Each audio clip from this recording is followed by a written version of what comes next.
और फिर बात करते हैं एंटीकोगुलेशन की।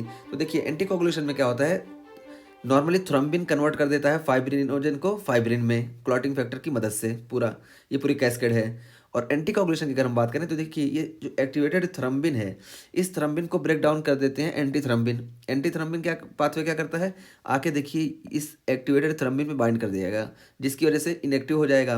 और यहाँ पे देखिए हिपेरिन लाइक मॉलिक्यूल भी आता है। Heparin like molecule anti thrombin 3 ये जो है इस मॉलिक्यूल की एक्टिविटी को इन्हांस कर देता है।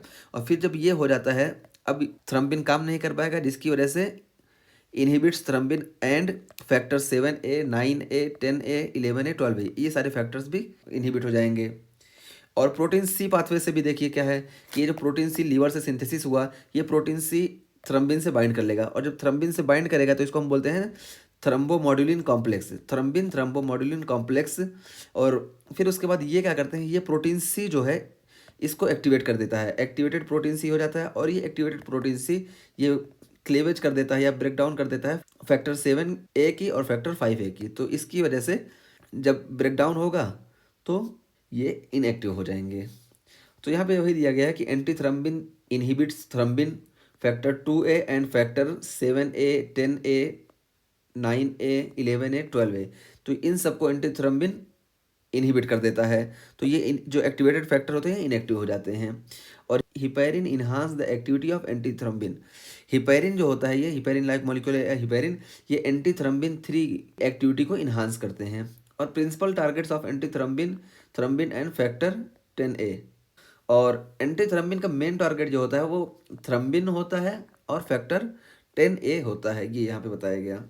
और फिर यहाँ पे बताया गया कि factor 5 Leiden mutation produce a factor 5 resistant to inhibition by activated protein C.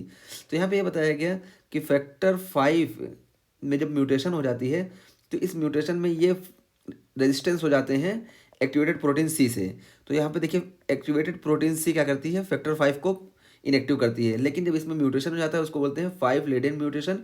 तो इसकी वजह से ये प्रोटीन सी इसको इनएक्टिव नहीं कर पाता है।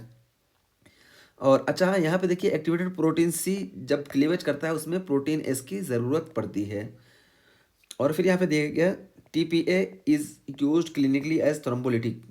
जो यहाँ पे टिश्यू प्लाज्मिनोजन एक्टिवेटर है, इसका हम इस्तेमाल करते हैं क्लिनिकली थ्रोम्बोलिटिक तरीके से। तो हमने ये देखा कि यहाँ पे कोगुलेशन प्रोसेस कैसे होती है।